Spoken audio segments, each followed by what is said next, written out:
Still in the U.S., a search is underway in New Jersey for a man wanted in connection with the 6th of January attack on the Capitol. The search began around 9 a.m. Wednesday on Main Street in Helmeta. Authorities were trying to serve a warrant when the suspect, identified as Gregory Yetman, allegedly fled the scene. Schools in the area sheltered in place and streets have been shut down for the investigation. More than 780 people have been charged with federal crimes related to the Capitol riot. More than 280 of them have pleaded guilty, mostly to misdemeanors.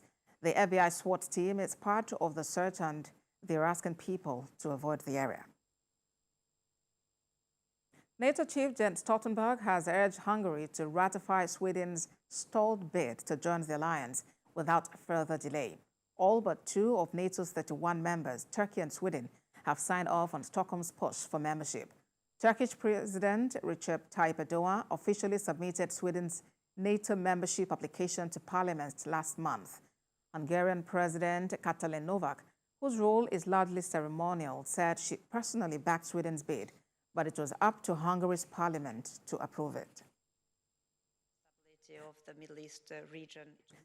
And in a display of diplomatic unity and cooperation, the King and the Queen of Spain this week visited Denmark on a 3-day state tour.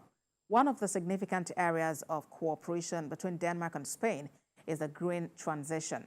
Both nations have demonstrated their commitment to sustainability and environmental conservation. The King and Queen of Spain bid farewell to Her Majesty the Queen at Fredensborg Castle. Their Majesties signed a window which from now on will be hung on the North Zealandian castle as a reminder of the royal couple's state visit to Denmark. It is a 160-year-old tradition in the Danish royal house that the guests of the regent, if they are of prime rank or heads of state, sign a window pane when they say goodbye after a state visit. And finally on, now Indian cities have been wrapped in a thick blanket of smog as the country's air quality index has seen alarming levels of unhealthy air since October. In response to the rising levels of air pollution, many schools in North India have announced an early winter break, while the Delhi government decided to introduce a traffic scheme to limit the daily number of vehicles hitting the road. Amid this prolonged spell of pollution, medical experts have warned about the increased risk of respiratory diseases arising among vulnerable groups.